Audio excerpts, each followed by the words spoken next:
Bonjour à toutes et à tous, bienvenue à ce webinaire invité donc avec nos autrices de la fameuse méthode pour les 10 guides pour la formation musicale, nos invités Nathalie Dubois, Giner et Sophie Fromont-Moulinier, que je suis heureuse de recevoir ce matin pour présenter leur méthode d'adaptation pour l'enseignement musical.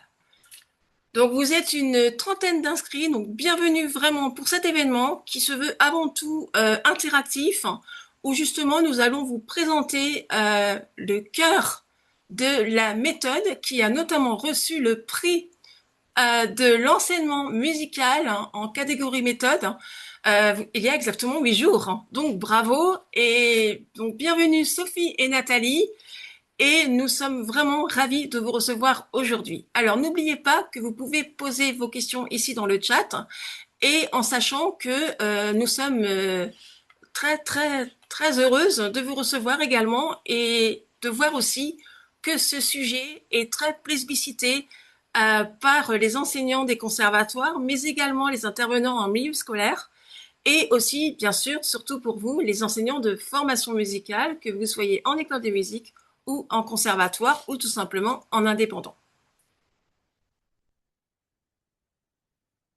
Donc bonjour Sophie et Nathalie.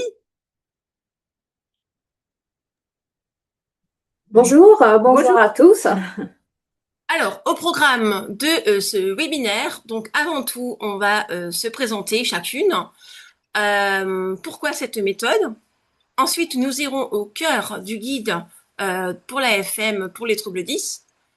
Il y aura un moment de questions-réponses qui ne seront pas forcément dans l'enregistrement, mais qui nous permettront de développer ceci par la suite. Et bien sûr, comment aller plus loin.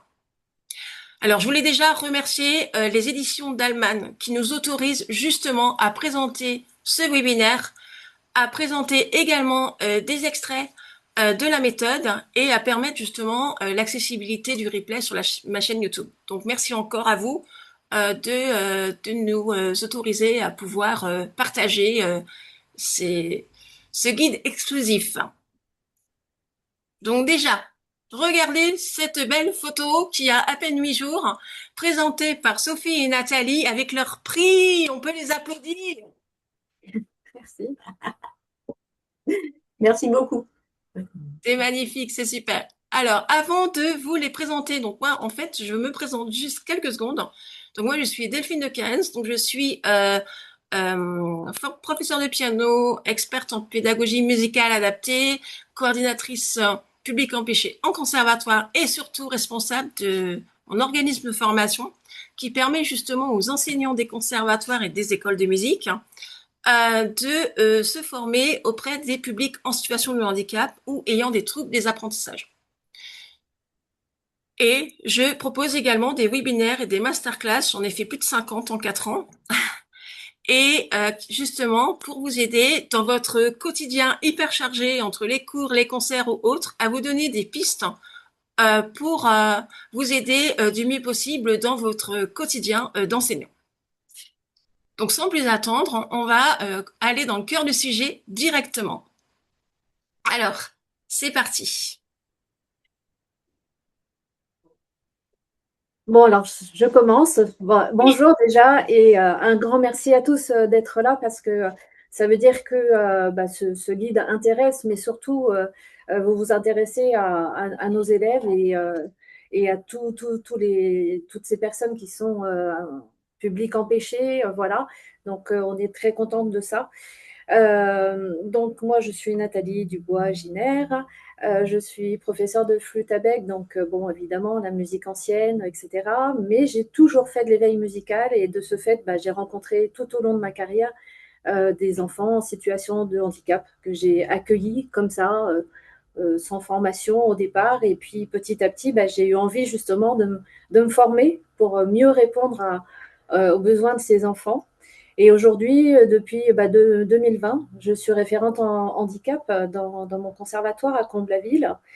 Je suis référente, mais je garde toujours un contact avec les enfants, puisque j'encadre aussi des cours avec des élèves en situation de handicap et j'encadre aussi des cours de formation musicale adaptée.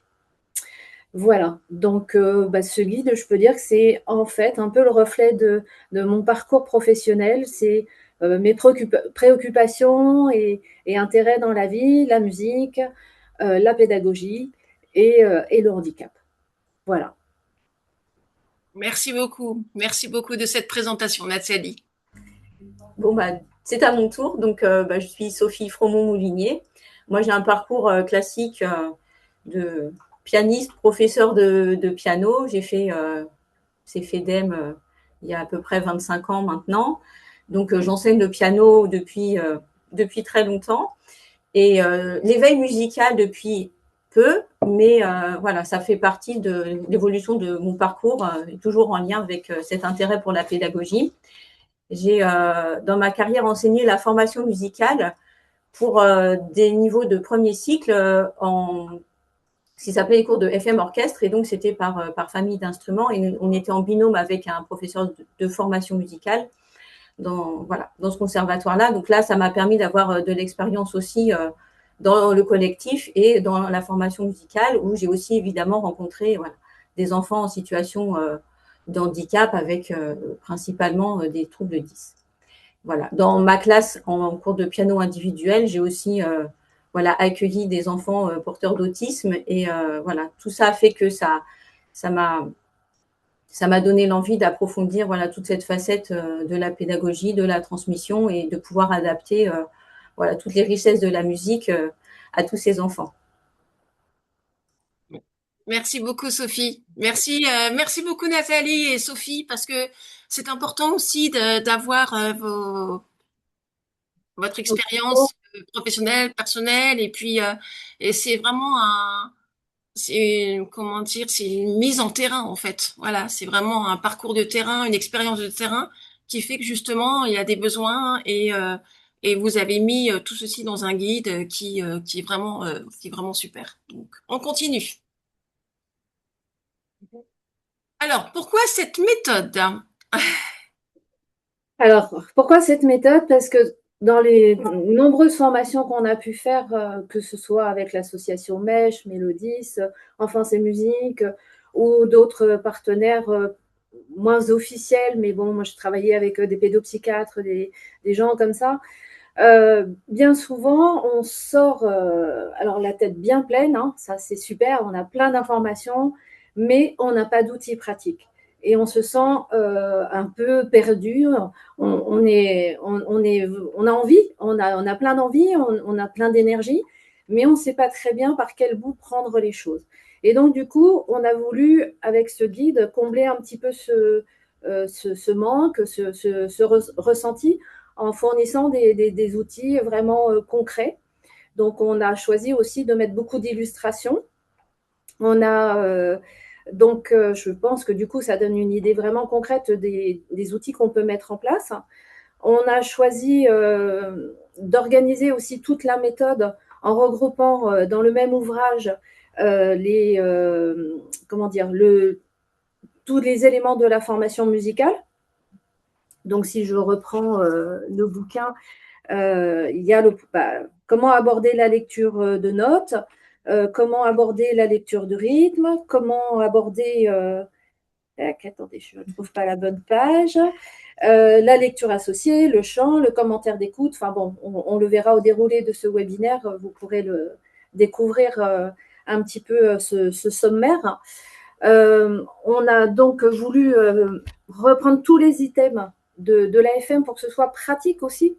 Au moment où on prépare un cours, j'ai une lecture de notes à faire avec des enfants 10. Je vais directement à cette page-là. Je ne suis pas obligée de reprendre tout le livre. Voilà, donc on a voulu quelque chose aussi de pratique à ce niveau-là. Après, on a à l'intérieur du bouquin, vous le verrez aussi tout à l'heure dans les pages qu'on va vous présenter, on a choisi de faire sous forme de tableau où en fait on met en parallèle les difficultés rencontrées par l'élève dans la discipline qu'on est en train de traiter et à côté les aménagements que l'on préconise. Voilà. Et après, ce qu'on peut vous dire, c'est que tout ce qui est dans le bouquin, ce sont des choses qu'on a pratiquées, oui, qu'on a mis en place, qu'on a testé avec nos élèves et que ça marche. Voilà. Après, ce n'est pas exhaustif. Hein. je pense que nous déjà, depuis la fin de la rédaction du bouquin, on a fait encore des choses. On a encore préparé d'autres jeux, d'autres éléments de cours.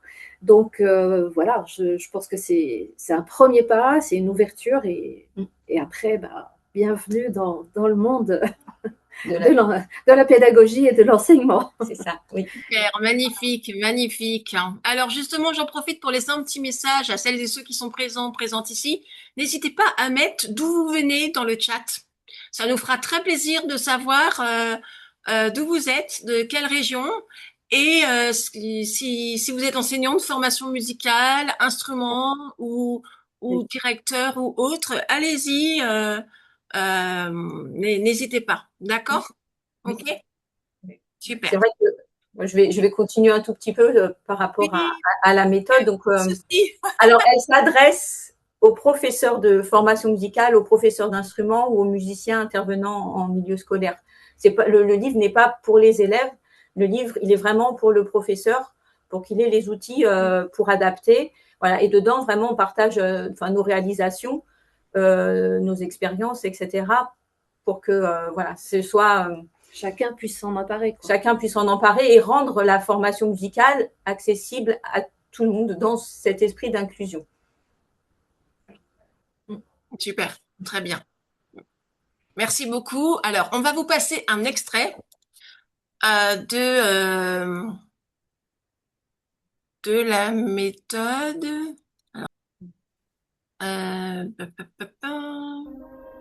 Vous entendez? La couleur augmente les contrastes et facilite la mémorisation des notes. Le mode paysage et les portées agrandies permettent d'étirer le contenu et limitent les sauts de ligne.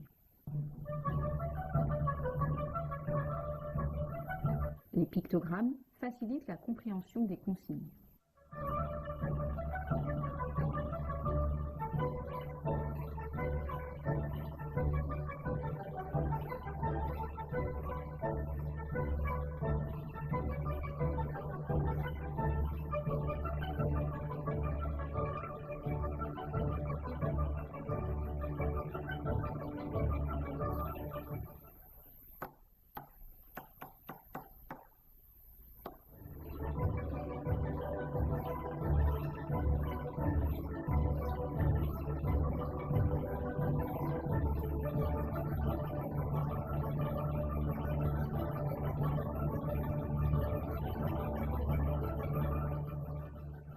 Donne-nous la note, s'il te plaît. Mi. Manon l'intervalle. Le 4 ascendant. Le 4 ascendant. Nathanaël, tu peux nous donner deux notes, s'il te plaît. Le mi. On va arriver, c'est le si. Mon intervalle. Et le fait sur la porte, s'il te plaît. Chaque proposition pourra être déclinée, réinventée de mille et une manières. Et pourquoi ne pas imaginer que le séquençage, l'approche ludique et multisensorielle serait valable et efficiente pour les élèves 10 et non 10.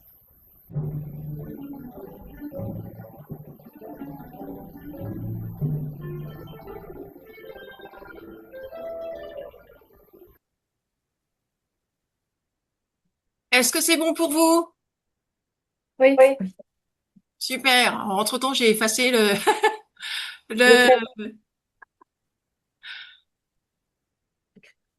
la notation. Voilà. Donc, est-ce qu'il y a des questions? J'ai vu dans le chat qu'il y avait des questions. Ça, on va en reparler tout à l'heure. Mais c'est bon pour vous? C'était assez clair? Tout le monde a entendu? C'était bon? Au niveau du son? Ouais, formidable, magnifique. Pour celles et ceux qui n'ont pas pu encore mettre leur vidéo, vous arrivez quand même à bien suivre? Tout va bien? N'hésitez pas à mettre des pouces pour interagir. Est-ce que Nathalie et Sophie, vous aviez quelque chose à ajouter par rapport à la vidéo?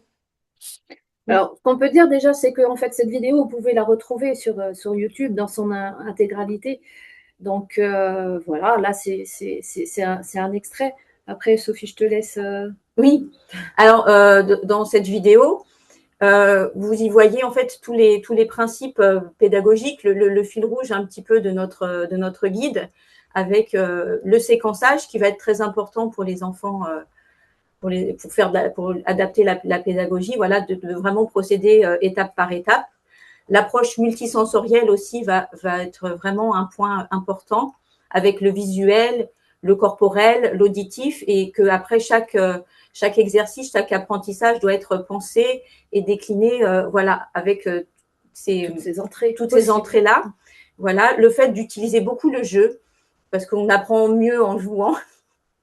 Mais ça, je pense que beaucoup d'entre vous voilà, le savent. Et puis, l'importance de la temporalité, c'est-à-dire qu'il faut vraiment prendre le temps de faire, de refaire, de répéter et ne pas hésiter à refaire différemment si le besoin s'en ressent. Ok, super, merci beaucoup. Alors maintenant, nous allons au cœur de la méthode. Donc 10, guide pour la FM. Alors, est-ce que parmi certains, vous avez déjà eu la méthode, vu la méthode, ou peut-être que dans votre casier, vous aviez eu, moi-même je l'ai eu au conservatoire, j'ai eu dans mon casier le dépliant en fait. Voilà, donc j'ai trouvé ça super. Donc je pense que certains d'entre vous ont dû certainement le voir. Peut-être pas. Donc, je vous invite vraiment à vous le procurer. On en parlera après. Il y aura le lien direct. Alors, c'est parti. Donc, nous voici ici. Allez-y, je vous laisse, Sophie, présenter les extraits. Sophie, Il y avait une petite question. Est-ce qu'il y a besoin de rappeler brièvement les différents troubles 10 que l'on peut rencontrer voilà, au conservatoire ou est-ce que tout le monde est OK sur les différentes définitions? Un dyslexique, un dyspraxique, un dysphasique, enfin voilà un petit peu les spécificités de chaque trouble. Alors, justement, je vais me permettre de partager éventuellement le chat. Ok, d'accord. Alors, est-ce que parmi vous, il y en a certains qui comprennent ou ne comprennent pas ce que sont les troubles 10? Non, pas spécifiquement? D'accord. Ok. Non, du coup, c'est pas la peine qu'on perde peut-être du temps sur ça. Oui. Quoi. Alors, on peut peut-être faire un petit rappel, éventuellement? Oui. Alors, allons-y. D'accord, très bien. Alors, les troubles 10 donc, font partie des troubles neurodéveloppementaux. Le premier trouble spécifique des apprentissages, ça va être les enfants qui vont être dyslexiques, qui auront des troubles de l'acquisition du langage écrit et de la lecture. Il y a aussi les enfants qui vont présenter des troubles de la parole et du langage. Ce seront les enfants dysphasiques qui auront voilà, du mal à automatiser leur parole. Et le dernier, les troubles moteurs, donc tous les enfants qui seront dyspraxiques ou dysgraphiques qui auront du mal à écrire, mais aussi à coordonner leurs gestes, des problèmes de latéralisation, d'organisation aussi du regard sur une visio-spatiale, d'organisation du regard sur une feuille. Et ce qui va découler de tous ces troubles, ça va être aussi de manière associée des troubles de la mémorisation, de la lenteur, beaucoup de fatigabilité parce que c'est des enfants qui doivent se concentrer vraiment beaucoup pour pouvoir arriver à exécuter une tâche. Et il faudra veiller à éviter justement tout ce qui est double tâche, c'est-à-dire qu'un enfant qui va avoir du mal à lire et à comprendre ce qu'il lit en même temps, ou s'il a du mal à écrire, il va avoir du mal à écouter et à écrire en même temps. C'est des choses qu'il faut vraiment éviter de faire dans les cours et donc simplifier au maximum les choses pour qu'ils puissent se concentrer vraiment sur le cœur de la tâche qui leur est demandée. Et souvent, il faut savoir que en général, ils cumulent. C'est-à-dire qu'ils sont rarement que dyslexiques ou que dysphasiques. Enfin voilà, ils cumulent plusieurs troubles qui vont se combiner et évidemment compliquer la tâche de l'apprentissage. Donc, d'où ces problèmes de fatigabilité encore plus exacerbés. Voilà. Donc, je continue. Vas-y, continue. Donc là, on peut voir, par exemple, quelques extraits des généralités qui sont notamment comment on va organiser notre salle et le cours lorsqu'on accueille dans dans un cours collectif des enfants en situation de handicap et notamment des enfants 10. Donc voilà, on va faire attention à ce qu'ils soient au premier rang, à côté d'un élève calme, voire à côté du professeur, plutôt qu'au fond de la salle avec des enfants qui vont parfois être un peu plus perturbateurs. On va éviter de le mettre à côté d'une fenêtre où il va être sollicité plus facilement par l'extérieur que sur la tâche qu'on lui a demandé. Enfin voilà, il y a vraiment l'importance, c'est des tout petits détails, on va dire, pour quand on n'a pas de difficulté, mais pour tous ces enfants-là, on a listé comme ça tout un tas de préconisations sur l'organisation matérielle de l'espace, de la salle, mais aussi l'organisation des cours, parce qu'il faut savoir que ce sont des enfants qui ont beaucoup de mal à s'organiser. Ils sont en général assez brouillons, classer leurs affaires, mais nombre de fois où je leur dis mais je suis pas votre maman, je vais pas ranger votre cartable tous les jours et enfin c'est voilà. Donc on essaye, on a mis quelques préconisations aussi sur comment voilà des petites astuces qu'on a trouvées, c'est-à-dire comment on classe les différentes disciplines à l'intérieur de leur classeur. On a fait des fiches avec des repères de couleurs, avec des icônes par chapitre, en fait, selon qu'on est dans de la lecture de notes, la lecture de rythme, le chant, etc. On a fait des petits carnets aussi pour noter les devoirs, parce que ça, c'est pareil, sinon ils oublient régulièrement, etc. Voilà. Et les problèmes de spatialisation, vous avez vu tout à l'heure la petite case avec les traits rouges, bleu, vert, etc. Eh bien, ça va les aider en fait à se repérer dans une page. Le vert, bah, c'est le départ de la page, le rouge, c'est la fin. Le bleu, c'est le ciel, donc ça correspond au haut de la page, et le marron, c'est la terre, donc ça correspond au bas de la page. Et on peut faire ça, pour certains enfants, c'est nécessaire de le faire sur chaque page. Voilà. Et d'autres, non, évidemment, en fonction des troubles dont ils souffrent. Voilà. Oui, oui, c'est super, merci beaucoup. Oui, bah, j'apporte ma petite anecdote, hein. En ce qui concerne évidemment le bleu, c'est le bleu du ciel, et le marron, c'est la terre, le sol.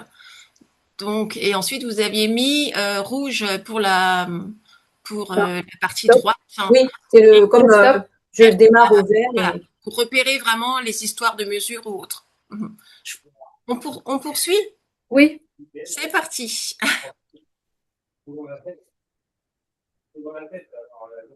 Alors là, on voit que le segmenter, décomposer les étapes, hein, c'est ce qu'on a dit, hein, c'est tout l'importance de segmenter, de découper, d'y aller progressivement, même si parfois on peut trouver que ça peut faire un peu bébé, mais ils ont tellement de difficultés pour le graphisme, pour se repérer dans l'espace, que délimiter ce qu'ils ont à faire, cadrer. Voilà, il faut cadrer en permanence les, les espaces où ils doivent écrire, les espaces de l'exercice. Voilà. pour tous les enfants qui auront des problèmes pour bien écrire, voilà, faut pas hésiter à agrandir et à les faire vraiment travailler en répétant le geste graphique. Et on avait un autre petit exemple pour voilà, délimiter l'espace. Alors, je ne sais pas si vous verrez bien, mais voilà, d'écrire le nom des notes et de vraiment matérialiser des petites cases, l'emplacement, ou écrire pour les aider, leur simplifier la vie, pour pas qu'ils se trompent, parce que des fois, on va se dire, bah, en fait, il ne sait pas ses notes, mais c'est juste qu'il ne sait pas bien où écrire la note, mais il connaît très bien la note. Voilà, donc tous ces gestes-là, il ne faut pas hésiter à prendre le temps de les faire travailler. Et même corporellement, même sans crayon, c'est important, par exemple, de faire dans l'espace aussi. Voilà, c'est une autre façon d'aborder la mémorisation. Super, Voilà. très bien. On poursuit. Oui. Alors, la couleur, ça fait vraiment partie aussi des éléments, des fils rouges de notre méthode et des outils utilisés. Hein. Parce que, bon, voilà, la couleur, bon, c'est attractif déjà, donc en général, ça leur plaît bien. Ça permet d'augmenter les contrastes. Voilà, donc il y a des enfants avec lesquels il va suffire d'utiliser la couleur pour les notes repères. Mais bon, voilà. En fait, il y a pas une solution miracle.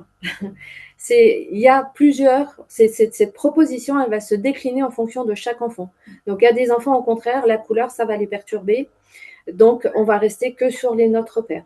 Et puis d'autres, au contraire, bon, ben voilà, ça va vraiment leur faciliter la lecture. Oui. Ce qu'il faut se dire aussi, c'est qu'il faut surtout c'est parler avec l'enfant, c'est savoir quelle solution lui convient le mieux, savoir aussi, par exemple, à l'école, quelles adaptations il a, et puis parler avec l'enfant, avec les parents, et puis s'il y a quelque chose qui fonctionne à l'école, et ben ça va marcher aussi au cours de formation musicale. Et si on peut réutiliser les mêmes outils, et ben ce sera d'autant plus rapide de trouver la bonne solution et ce sera plus confortable pour l'enfant aussi. Voilà. Ça, c'est des petites choses importantes. Et puis, je crois que Nathalie, tu avais une petite anecdote. Parce que vraiment, au début, les couleurs, ils vont pas pouvoir s'en passer, mais en grandissant, voilà, on a Ils vont devenir autonomes, en fait. Et on n'aura même plus besoin de refaire des partitions, parce que ça, c'est très, très long au départ. Il faut refaire tous les exercices avec le système de la couleur. Mais petit à petit, bon, bah voilà, un enfant qui arrive à 8 ans, 9 ans, bah, avec sa trousse et les 7 couleurs dans sa trousse, il va lui-même, en fait, colorier. Et du coup, on va pouvoir rester sur la même partition que les autres enfants ou sur le même livre. Voilà.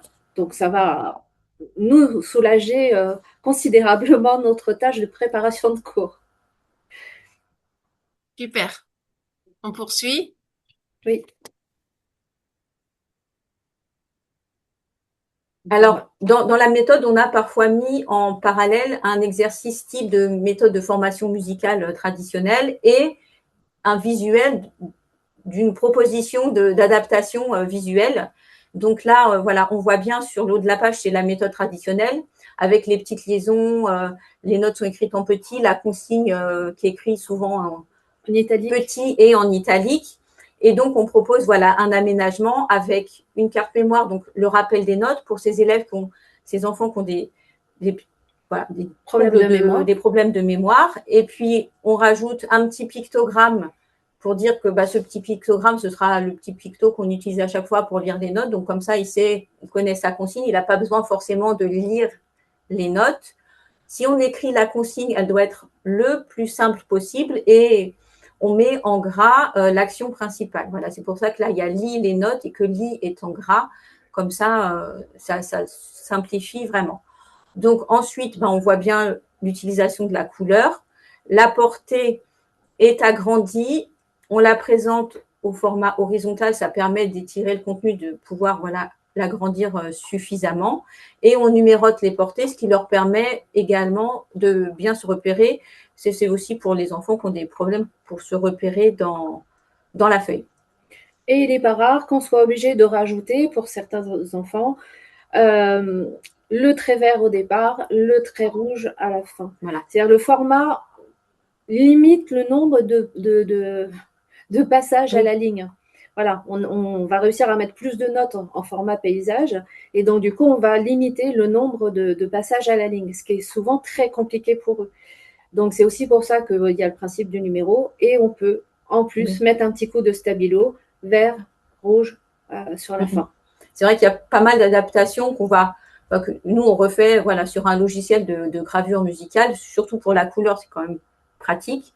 Après, les histoires de petits coups de stabilo au début ou à la fin, ça peut se faire sur le livre traditionnel si besoin. Effectivement, tout n'a pas besoin d'être forcément retapé. Ça, c'est des petites choses qu'il faut voir après, ce qui convient à l'enfant ou pas. Super, merci beaucoup. On poursuit. S'il y a des questions, n'hésitez pas à mettre dans le chat, on y répondra à la fin. D'accord?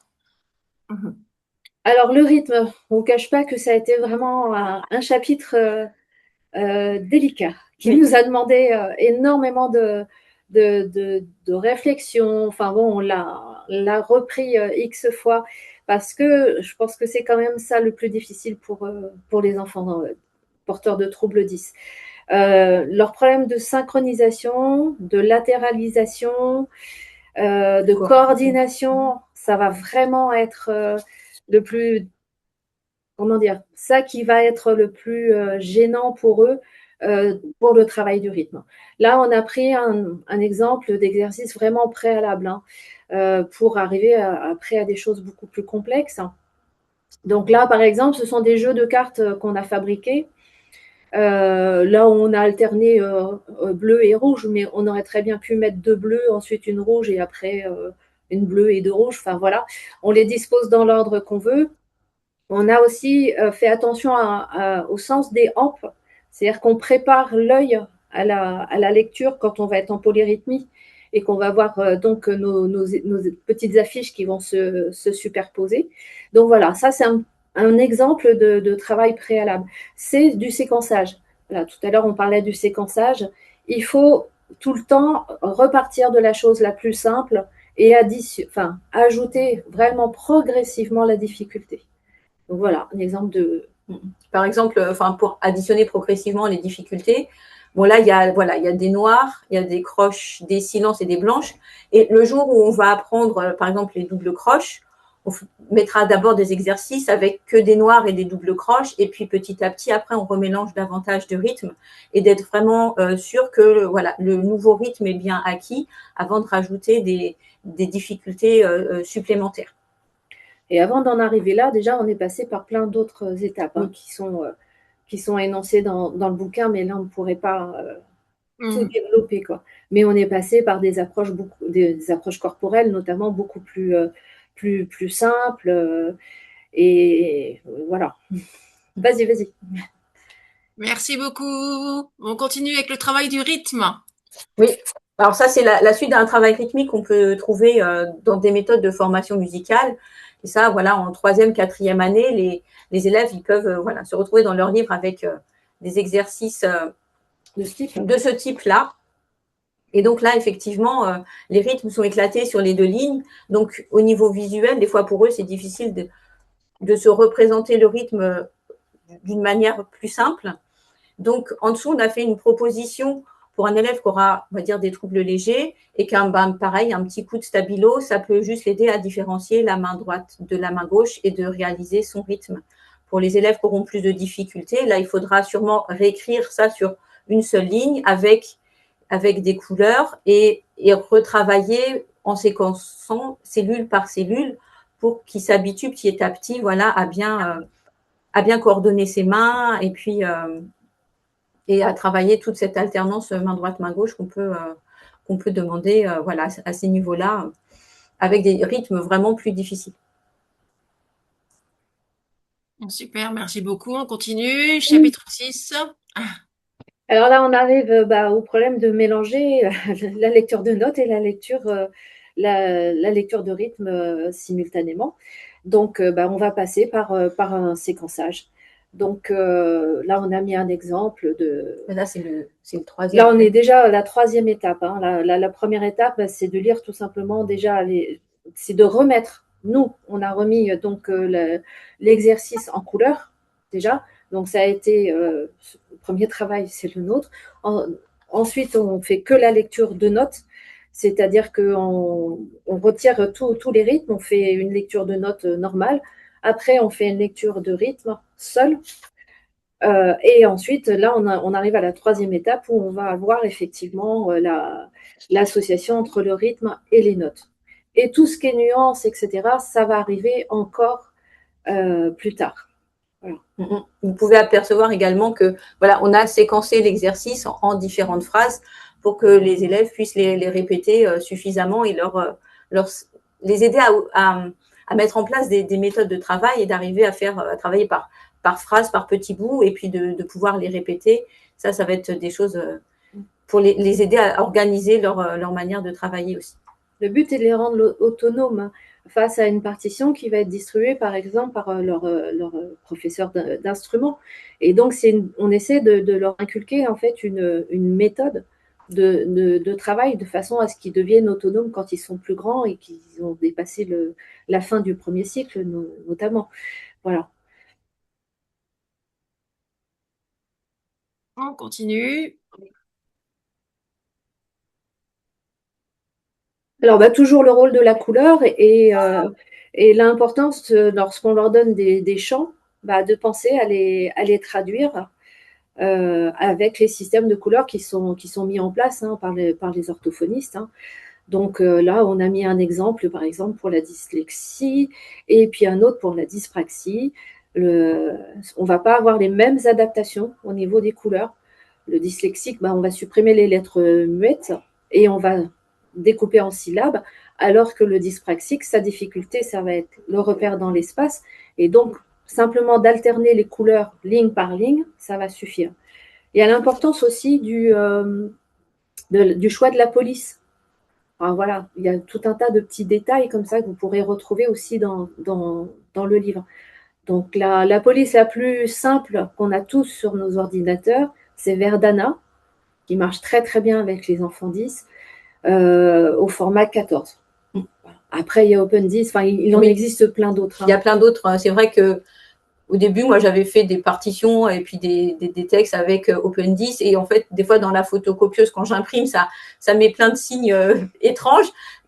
Du coup, le plus simple, c'était de rester sur Verdana. Ça fonctionnait bien. Et c'est vrai que Open10, du coup, moi, je m'en sers plus parce que ça marche pas toujours avec l'imprimante. Et après, pour faire les textes en couleur comme ça, sur les traitements de texte, il y a souvent des petits plugins, des petits trucs qu'on peut télécharger en plus et qui vont adapter le texte automatiquement. C'est vrai que là, j'ai pas fait mes syllabes avec ma souris et changer la couleur une par une parce que ça, ce serait vraiment trop chronophage. Mais par exemple, sur LibreOffice qui est gratuit, il suffit de télécharger le petit plugin Lire couleur et puis après, on sélectionne si on veut les syllabes, les mots 1 sur 2 ou les lignes. On peut aussi adapter l'espace entre les mots parce que des fois, les mots ils sont trop serrés. Donc, s'il y a un double espacement entre les mots et ça fait tout ça automatiquement, on peut choisir ce qu'on veut. Voilà, et on a juste à taper le texte de manière toute simple et puis après, le logiciel va adapter. Il y a même des sites internet, il suffit après de taper, de chercher. Il y a des sites internet qui proposent aussi ça sans forcément avoir un traitement de texte complet à la maison. Il faut savoir que même les feuilles lignées, alors nous, il y a des cahiers qui se vendent aujourd'hui avec les feuilles lignées, avec les portées, mais il y a aussi les lignes pour écrire. Donc, il y a des cahiers aussi qui existent, qu'on peut trouver dans le commerce. Je crois que chez Fuseau, il y en a, je crois. Ça, on pourra vous donner des références. Et il y a des sites pour les parents qui ont des enfants porteurs de troubles 10, où on peut choisir carrément l'espace entre les lignes, se fabriquer soi-même son carnet ligné. Voilà. Et on s'est servi évidemment de tous ces sites qui sont proposés aux parents pour faire nos recherches aussi et trouver des outils. Voilà. Super, super, merci beaucoup. Et n'hésitez pas, s'il y a des questions, n'hésitez pas à mettre dans le chat. Donc c'est vraiment très très clair. Donc avec grand plaisir, on continue. Alors, le commentaire d'écoute, ce qui va poser souvent problème à ces enfants, c'est un vocabulaire assez restreint. Voilà, pour diverses raisons, la mémoire, l'élocution, etc. Donc, on a proposé des petites cartes mémoire, comme celle du bas, là, où vous voyez, joie, tristesse, peur, avec tout un panel de vocabulaire pour les aider à enrichir déjà leur vocabulaire, évidemment, et leur permettre du coup de pouvoir s'exprimer plus facilement. La carte mémoire, ça va être vraiment un outil très, très, très important pour ces enfants-là, tant sur les apprentissages théoriques que sur lors du commentaire d'écoute, par exemple, pour s'exprimer, pour pouvoir, comment dire, voilà, par exemple, là, on voit l'exemple des voix, du cœur, etc. Donc, ça va leur permettre d'avoir à portée de main tout un tas d'outils qu'on a vus durant l'année. Voilà, donc toutes ces cartes mémoire, en fait, ils les ont tout le temps, en permanence avec eux. Et même là, je suis en train de réfléchir à pouvoir à faire, vous savez, comme les petits jeux là qui sont attachés par un anneau. et qu'on puisse écarter comme ça les différentes cartes et qu'ils puissent toujours les avoir avec eux, en fait, pour consolider leur mémoire. Voilà. Et on essaye de faire des choses qui soient colorées, qui soient attractives, évidemment, enfin, jolies.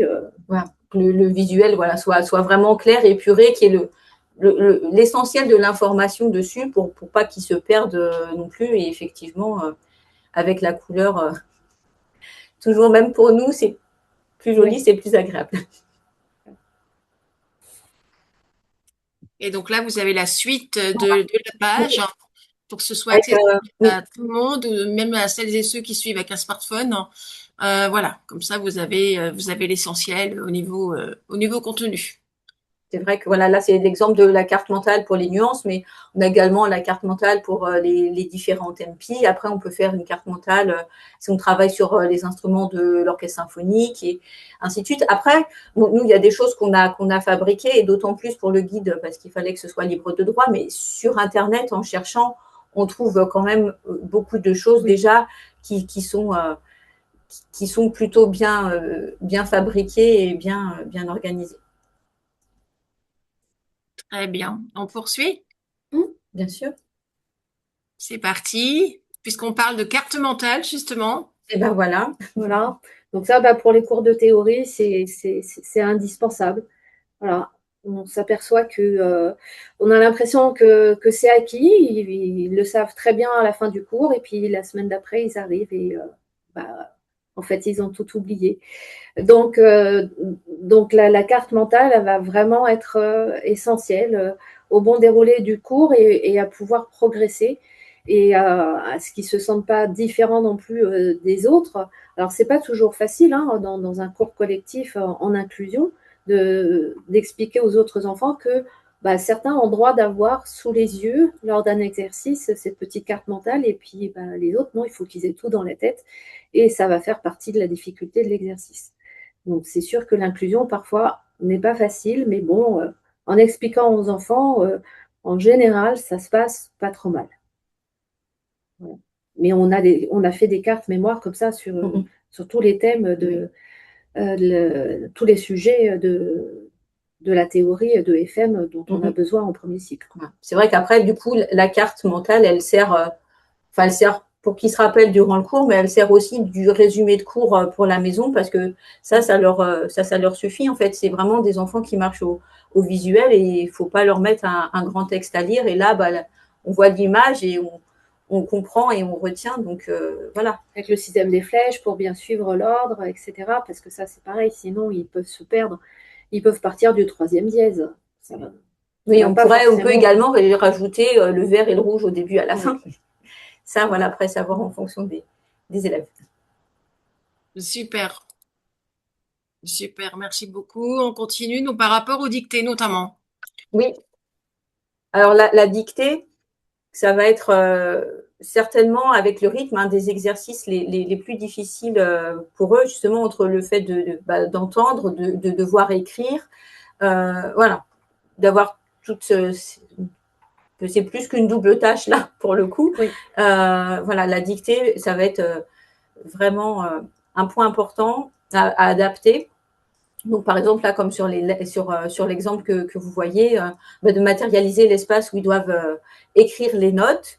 Et c'est arrivé que Nathalie, elle ait le cas, voilà, d'un élève qui écrit des notes pas du tout au bon endroit. Donc, on pense qu'il a mal entendu. Et si on lui fait faire la dictée avec des cartes, avec le dessin des notes, en fait, on se rend compte que ça marche, qu'il a très bien entendu. C'est juste que quand il a dessiné la note, il a dessiné au mauvais endroit.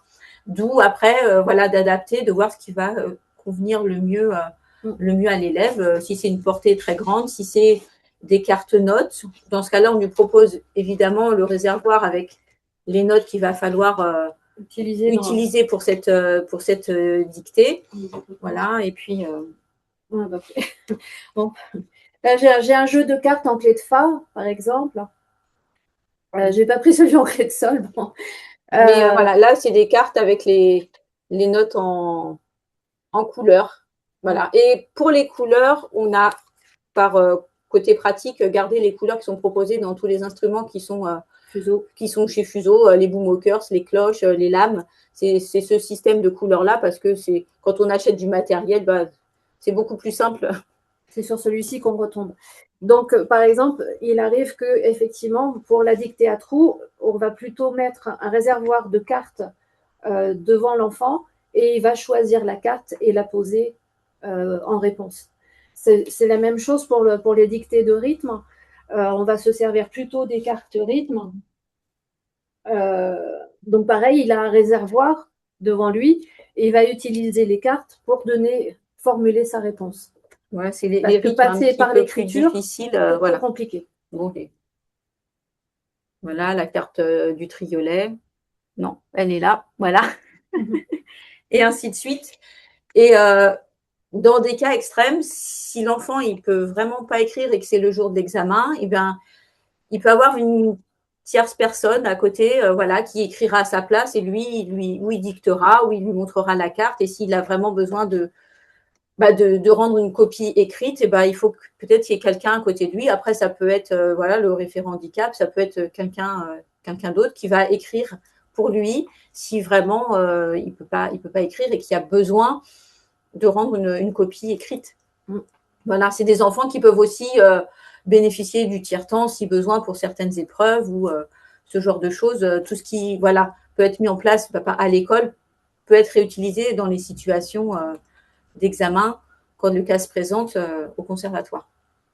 D'accord. Voilà. J'ai une question par rapport au chat qui est pertinente, hein, même dans le replay. Quel logiciel d'écriture utilisez-vous pour adapter les supports? Pour les notes, une question de Sophie. Pour les notes couleurs, Quel logiciel d'écriture utilisez-vous? Sinon, ce sont des cartes disponibles pendant les évaluations également. Ça, c'est aussi une question qui est très pertinente. En fait, on va essayer, lors de l'évaluation, on va essayer le plus possible de placer l'élève dans la situation à laquelle il est habitué, c'est-à-dire à celle du cours. Donc, si pendant le cours, il a utilisé les cartes pour fournir ses réponses, on ne va pas lui supprimer le jour de l'examen. Donc, ça, c'est vraiment un travail d'échange entre l'enseignant, le référent handicap, ceux qui vont encadrer l'examen, etc., quoi. Donc, ça demande effectivement d'être très clair sur les besoins de l'enfant au moment de l'examen pour surtout pas qu'il se retrouve en situation de difficulté et de risque d'échec parce que on ne fait pas tout ça pour que les enfants se retrouvent en échec. Donc évidemment, on va être hyper attentive, vigilante sur les conditions dans lesquelles vont se passer l'examen. Ok, très bien. Donc, alors justement, si vous souhaitez commander la méthode, vous allez sur le site internet des éditions d'Allemagne et vous scannez le QR code via votre smartphone et vous accédez directement sur la page. Donc, tout le monde suit avec un ordinateur? Est-ce qu'il y en a qui suivent avec un smartphone? Oui, je vois des. D'accord, ok. Bon, ce n'est pas grave, vous pourrez le regarder à la fin et ça vous donnera les pistes. Alors, si vous ne souhaitez pas commander et que vous habitez à Paris ou en région parisienne, vous pouvez le trouver aussi chez Monnier, rue de Rome. Monnier, qui est une librairie musicale, en fait. Voilà. Ils l'ont pas à la flûte de Pan parce que la flûte de Pan, ils sont surtout sur les partitions, les méthodes qui s'adressent aux élèves. Et donc, c'est chez Monnier qui appartient à la flûte de Pan. Hein. Tout ça, c'est la même maison. Donc, Monnier, eux, ils ont tout ce qui est librairie musicale, c'est-à-dire tous les livres qui parlent de la musique, sur les compositeurs, l'histoire de la musique, etc. Et ils ont notre guide donc directement en vente, rue de Rome. Voilà. Oui, non, c'est super, c'est très très important. Alors quand vous allez justement sur le site, vous avez, alors peut-être que vous voyez pas dans la caméra, mais en fait vous allez sur justement, ça vous met directement sur les éditions. Vous pourrez voir évidemment le guide, comment le commander. Vous reverrez les extraits qui sont présentés dans ce webinaire.